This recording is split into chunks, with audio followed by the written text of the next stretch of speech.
Nagan Raya tumbuh dari hubungan yang tenang antara alam dan kerja manusia. Wilayah ini dikenal memiliki tanah yang subur, membuat pertanian menjadi bagian penting dari kehidupan masyarakatnya. Sawah, kebun, dan aliran sungai membentuk landscape yang tidak hanya indah, tapi juga produktif. Di Aceh, Nagan Raya memiliki peran yang jarang disadari banyak orang. Keberadaan PLTU Nagan Raya menjadikannya salah satu pusat penyedia energi listrik terbesar di provinsi ini.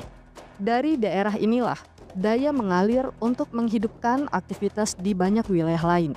Pusat pemerintahannya berada di Sukamakmu, sebuah kawasan yang berkembang perlahan sebagai titik administrasi, pendidikan, dan pelayanan publik.